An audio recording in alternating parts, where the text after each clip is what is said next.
ఇక varicose veins నుండి విముక్తి పొందండి. ఎవిస్ వాస్కులర్ సెంటర్ ఇప్పుడు మన KPHP లో గ్రాండ్ ఓపెనింగ్ ఏప్రిల్ 4వ తేదీన. నమస్తే రచిత గారు. నమస్తే ఉషా. లాంగ్ డిస్టెన్స్లో ఉన్న రిలేషన్స్ గురించి మనం మాట్లాడితే వైఫ్ అండ్ హస్బెండ్ కొన్ని సందర్భాల్లో జాబురీత్యా భార్య అవ్వచ్చు, భర్త అవ్వచ్చు, ఒకరిని వదిలి ఇంకొకరు వెళ్ళాల్సిన అవసరం వస్తూ ఉంటుంది. ఆ ప్రాసెస్లో తెలియకుండానే ఎస్పెషల్లీ ఆడవాళ్ళు అది ప్రేమో లేదంటే దూరం అయిపోతే ప్రేమ తగ్గిపోతుందని ఇన్సెక్యూరో తెలియదు, కానీ ఊరికూరికి ఫోన్లు చేయడం, ప్రతిదీ తెలుసుకోవాలనుకోవడం, ఈ దిశగా ఎక్కువ ఆలోచనలు ఉంటూ ఉంటాయి. దీనివల్ల ఎటువంటి ప్రాబ్లమ్స్ వస్తాయి అంటారు? ఒకవేళ రిలేషన్లో కనుక ఇద్దరు వ్యక్తులు దూరంగా ఉండవలసిన అవసరం వచ్చినప్పుడు అసలు బిహేవియర్ ఏ విధంగా ఉండాలి, డిస్టర్బెన్సెస్ రాకుండా ఉండాలంటే ఏం చేయాలి? చాలా మంచి క్వశ్చన్ ఉషా. ఇప్పుడు మోస్ట్ ఆఫ్ ద రిలేషన్స్లో ఇది జరుగుతుంది. ఎందుకంటే ఇదివరకు ఏంటంటే పెళ్లి చేసుకుంటే కలిసి ఉండాలి అనే దానికంటే ఇప్పుడు ఎక్కువ సంపాదించాలి, లేకపోతే మన పిల్లలకి మంచి భవిష్యత్తు ఇవ్వాలి. అసలు గోల్ అనేది కుటుంబం ఉంది, కుటుంబం నడపడానికి ఉద్యోగం అనేది ఉండేది. ఇప్పుడు ఎలా అయిందంటే ఉద్యోగం చేయడానికే మెయిన్ గోల్. ఇవన్నీ ప్రియారిటీస్ చాలా మారడం జరుగుతుంది. అయితే ఈ లాంగ్ డిస్టెన్స్ రిలేషన్ ఏంటి అంటే ప్రతి ఒక్కళ్ళకి ఒక నిర్ణయం తీసుకోవాల్సిన టైం వచ్చినప్పుడు ఎవరైతే దూరం వెళ్తారో, మీరు ఇందాక అన్నారు ఎక్కువ ఆడవాళ్ళు చేస్తారు అని, అలా కూడా కాదు ఉషా. బేసికల్గా ఎవరైతే పర్సన్ అక్కడుండి ఎవరైతే పర్సన్ వదిలేసి వెళ్తారో వాళ్ళకి ప్రెషర్ ఉండడం జరుగుతుంది. ఎందుకంటే వదిలేసి వెళ్ళారు అనే ఒక సింపథైజింగ్, ఒకలాంటి పిటి, ఒకలాంటి వేరే క్యారెక్టర్లో ఉంటారు ఎవరైతే ఇక్కడ ఉన్న వాళ్ళు. సో కాబట్టి వెళ్ళిన వాళ్ళను ఆల్వేజ్ ఒక రకంగా నన్ను వదిలేసిపోయావు కదా విక్టిమ్గా చూడడం, లేకపోతే నేరస్తులుగా చూడడం. అది అమ్మాయి అయినా కానివ్వండి, అబ్బాయి అయినా కానివ్వండి, వాళ్ళను ఒక రకమైన ఎమోషనల్ టార్చర్ చేయడం జరుగుతుంది. ఒకవేళ అమ్మాయి వెళ్తే అమ్మాయిని నువ్వే కదా వెళ్ళింది, నువ్వే కదా, ఫస్ట్ వీళ్ళిద్దరు అనుకోనే డిస్కషన్కి వచ్చి తీసుకుంటారు మోస్ట్ ఆఫ్ ద టైమ్స్. కొన్నిసార్లు కన్విన్సింగ్ చేయాల్సి వస్తుంది, బికాజ్ కెరియర్ కోసమనో లేకపోతే పిల్లల ఫ్యూచర్ కోసమనో చేయడం జరుగుతుంది. అయితే ఏమవుతుందంటే అలా వెళ్ళినప్పుడు దూరం అయ్యాం కదా, ఎక్కడ రిలేషన్ దెబ్బతింటుందో అనే ఒకే ఉద్దేశంతో వాళ్ళను మాటికి పలకరించడము, మాటికి నన్ను మర్చిపోతారేమో నేనున్నా అని గుర్తు చేయటము అనేది జరుగుతూ ఉంటుంది. ఆ టైంలో వాళ్ళు గనక రియల్గా అయితే అలా చెయ్యడానికి కూడా రీజన్స్ ఉన్నాయి ఉషా. ఎందుకంటే మనము సినిమాల్లో తీసుకోండి, సీరియల్స్లో తీసుకొనియండి, ఎక్కడ చూసినా ఎప్పుడైతే ఆ భర్త దూరం ఉన్నప్పుడు ఏదైతే ఆ వర్కింగ్ అట్మాస్ఫియర్ ఉంటుందో, ఒకవేళ అక్కడ ఆపోజిట్ జెండర్కి అట్రాక్ట్ అవుతారేమో అనే ఒక అభద్రతా భావంతో ఏం చేస్తారంటే వీళ్ళు కంటిన్యూస్గా నాక్ చేస్తూ ఉంటారు, నేనున్నా అని గుర్తు చేయటం. ఆ గుర్తు చేసినప్పుడు కొంతమంది అలా చేసే వాళ్ళని కంట్రోల్ చేస్తున్నారు అనుకునేది ఒక పిచ్చితనం. ఎప్పుడు కానీ ప్రేమతో రిలేషన్ స్టార్ట్ అవ్వడం అనేది చాలా ఇంపార్టెంట్. ప్రేమ ఉంది కాబట్టికనే ఈ ఒక బంధాన్ని, బాధ్యతను నేను నెరవేర్చడం కోసం నేను ఒక దూరం వెళ్తున్నాను వెళ్ళడం కరెక్ట్.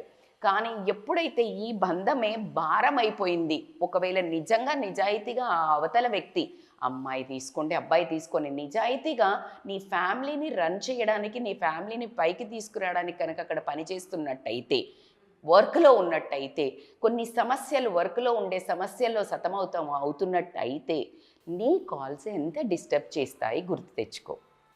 ఆ మనిషిని ఎంత కృంగతీస్తాయి, ఎంత దెబ్బ మానసికంగా కొడుతుంది. నేను మీకోసం చేస్తుంటే ఈ టార్చర్ ఏంటి, అనుమానము అనే ఉద్దేశంతో నువ్వు చేస్తున్నావని ఎదుటి మనిషికి తెలిసినప్పుడు ఆ రియల్గా ఉన్న ప్రేమ కాస్త భారంగా మారడము, ఒక గుదిబండలాగా మారడం జరుగుతుంది. ఆ ప్రేమ అది చాలా చెక్ చేసుకోవాల్సిన అవసరం ఈదర్ బోత్, భర్త అయినా భార్య అయినా.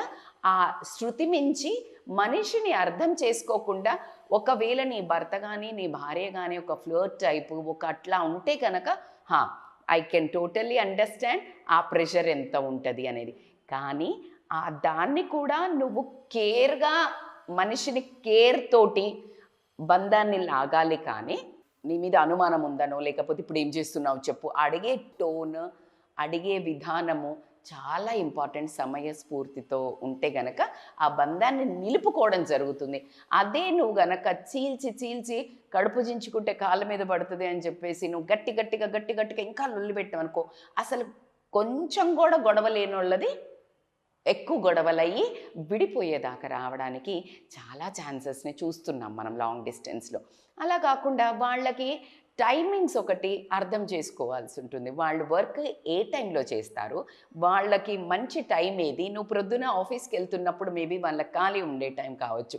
ఆ టైంలో నువ్వు కొంచెం సేపు ప్రేమగా, అంటే టోటల్లీ ఎంతసేపు నువ్వు నన్ను మర్చిపోయావు, నువ్వు నన్ను పట్టించుకోవట్లేదు, నువ్వు డబ్బులు ఏం చేసావు, ఇది కాదు. నువ్వు తిన్నావా, నువ్వు బాగున్నావా, ఎంతసేపు ఆ ఎఫెక్షన్, ఆ కేర్ అది చేసినప్పుడు, ఒకవేళ ఏదైతే నువ్వు అట్రాక్షన్స్కి నువ్వు పక్కన ఏదైనా అలా కొంచెం వెళ్ళబోతున్నా, ఈ ప్రేమ అనేది ఖచ్చితంగా మన అనే ఫీలింగ్ కల్పించినప్పుడు ఎప్పుడైనా అది పోదు ఉషా. గట్టిగా బంధిస్తేనే వెళ్ళాలనిపిస్తుంది. ఎప్పుడు కానీ నిర్బంధంతో ఏ మనిషిని కూడా మనము దగ్గరగా పెట్టుకోలేం. చాలామంది చెప్తుంటారు కడుపులో లేనిది కౌగిలించుకుంటూ వస్తుందా అంటే కరెక్టే కదా. ఇప్పుడు నువ్వు మేడం అలా ఎలా మోసం చేస్తారంటే అది ఖచ్చితంగా నమ్మకం మీద, అవతల మనిషికి ఉన్న బంధం మీద విలువ ఉంటే కనుక అలా చెయ్యరు. సో కాబట్టి నువ్వు ఎంతసేపుకి నువ్వు ఆ మనిషికి ఎక్కువ నీ కోసమే నేను బ్రతుకుతున్నానో, లేకపోతే మన బాబు ఉన్నాడు, మనకి బంధం ఉందో అని బంధాన్ని గుర్తు చెయ్యడం అనేది చాలా ఇంపార్టెంట్. కానీ దాన్ని ఒక గుదిబండలాగా మనిషికి ప్రెషర్ పెడితే మాత్రం ఉన్నవాడు ఎలాగో తుమ్మితే ఊడిపోయే ముక్కే ఆల్రెడీ ఎలాగో తప్పించుకోవడానికి ట్రై చేస్తాడు ఈ వంక చెప్పి. లేదు, ఒకవేళ నిజంగా మంచి వాళ్ళైతే గనక మానసికంగా హర్ట్ అయ్యి ఎమోషనల్గా టార్చర్ పడి వాళ్ళు కూడా ఏదో ఒక నిర్ణయం తీసుకోవడానికి అప్పుడు వాళ్ళు వేరే ఒక షోల్డర్ని ఎత్తుక్కోవడం జరుగుతుంది. రియల్ ప్రేమ కోసం చూడడం జరుగుతుంది. సో మన చేతులారా మన రిలేషన్ని పాడు చేసుకోవద్దని మాత్రం ఖచ్చితంగా హెచ్చరించాల్సిన విషయమే. అదే కాకుండా ఇంకొక యావ పెట్టుకోవాలి వీళ్ళు ఎవరైతే ఆపోజిట్ జెండర్ ఉంటారో. అదే ఆ మనిషి మీదనే థాట్స్ పెట్టుకోకుండా ఇంకొక మనం ఎందుకున్నాము ఇక్కడ, బాబు పాప ఉంటే గనక వాళ్ళ మీద వాళ్ళను చాలా మంచి మనుషులుగా తయారు చేసే విధంగా వాళ్ళకి కొన్ని కోర్సెస్ నేర్చి ఒక మంచి బ్యూటిఫుల్ మదర్గా, వండర్ఫుల్ ఫాదర్గా ఆ రెస్పాన్సిబిలిటీ చేస్తున్నప్పుడు అవతల మనిషి ఇటు ఖచ్చితంగా గుంజుకు రావడం జరుగుతుంది. నీ బాధ్యత పర్ఫెక్ట్గా నెరవేర్తిస్తే ఆ రెస్పెక్ట్ ఏదైతే ఉంటుందో, ఆ నమ్మకం ఏదైతే ఉంటుందో ఖచ్చితంగా వాళ్ళని ఎక్కడికి పోనివ్వదు. అది కాకుండా నీ ఓన్గా కూడా నువ్వు కూడా ఏదైనా స్కిల్స్ నేర్చుకొని, ఏదైనా ఒక చిన్నది ఏదైనా నేర్చుకో, లేదా ఒక చిన్న జాబ్ చేసుకుంటున్నావు, లేకపోతే ఇంట్లో ఉండే నువ్వు you are working something on your self or to become a part of your earning incomes కానివ్వండి. ఒక మనిషిలాగా నువ్వు ఎదుగుతున్నట్టయితే కనుక వాళ్ళు వచ్చినప్పుడు వాళ్ళని సర్ప్రైజ్ చేయొచ్చు. నీకు ఒక గోల్ ఉంటుంది, నేను వచ్చినప్పుడు మా వైఫ్నో లేకపోతే మా హస్బెండ్నో చాలా ఇంప్రెస్ చేస్తాను అన్నప్పుడు like you will have a enthusiasm in your life. లేకపోతే ఆ మనిషి లేడు అని నువ్వు ఒక పిచ్చిలాగా, ఒక ఇట్లాగే ఒక తినకుండా ఒక పిచ్చి అలాగా అట్లా ఉండి నీ సెల్ఫ్ మెయింటెనెన్స్ లేకుండా, సెల్ఫ్ లవ్ లేకుండా, సెల్ఫ్ కేర్ లేకుండా కనుక ఉన్నట్టయితే ఖచ్చితంగా ఎంతసేపు విరక్తి లైఫ్, నేనేదో త్యాగం చేశాను, నా భర్తను వదిలేసాను, నా భార్యను పంపించి నేనేదో ఉద్ధరిస్తున్నాను. No yeah, it is purely it's మీ ఇద్దరి మధ్యలో డిస్కషన్ తోటి ప్రాపర్గా అనుకొని తీసుకున్న నిర్ణయమే. So a lot of both responsible. ఈ రిలేషన్ని కాపాడుకోవడానికి ఈక్వల్గా మీకు ఒక తాడు ఉంటుంది, అటు కొన్ని మంది లాగుతారు, ఇటు కొంతమంది లాగుతారు. సో ఈక్వల్ హోల్డ్ చేస్తేనే ఆ బంధం నిలబడుతుంది. ఏది ఒక్కటి లాగి వదిలేస్తే కూడా పడిపోతాం ఎలాగో, ఎగ్జాక్ట్లీ ఈ రిలేషన్లో కూడా అలాగే జరగడం జరుగుతుంది. Thank you so much Rajitha గారు. చాలామందికి ఇటువంటి ప్రాబ్లమ్స్ ఉంటుంటాయి, ఒక్కొక్కరిది ఒక్కొక్కలా ఉంటుంటుంది ప్రాబ్లం. కొంతమంది పర్సనల్గా మీట్ అయ్యి వాళ్ళకి ఏదైతే ప్రాబ్లం అనిపిస్తుందో దాని గురించి మాట్లాడాలనుకుంటూ ఉంటారు. కొంతమంది దాని నుంచి బయటపడలేరు. అలాంటి వాళ్ళకి ఎవరికైనా కౌన్సిలింగ్ కావాలి అనుకుంటే మనం తీసుకునే అవకాశం ఉంది అంటారు? తప్పకుండా ఉషా. ఇప్పుడు చూడండి, ఈ యాంగిల్లో మనం ఎవరిని కదిలియండి, మీరు ఒక 10 మంది ఇలా లాంగ్ డిస్టెన్స్ ఉంటే 10 మందిలో 8 మంది చాలా త్యాగం చేస్తున్నట్టు, ఏదో మొత్తం జీవితాన్ని నాశనం చేసుకున్నట్టు పెట్టేవాళ్ళు ఉంటారు, ఒక 7% అన్న. అసలు అలా తీసుకోవద్దు. మీరు స్ట్రాంగ్ విమెన్ ఆర్ స్ట్రాంగ్ మెన్గా వండర్ఫుల్ ఎగ్జాంపుల్ అవ్వాలి సొసైటీగా. బికాజ్ ఆ నిర్ణయం ఎవరు తీసుకున్నారు? మీరు తీసుకున్నారు. లేదు, ఉన్నంతలో మేము ఉంటాము, మేము ఇక్కడే ఉంటాము అనుకుంటే well and fine. But you are not satisfied with that idea, then it's your call to get understood and అర్థం చేసుకోవాలా.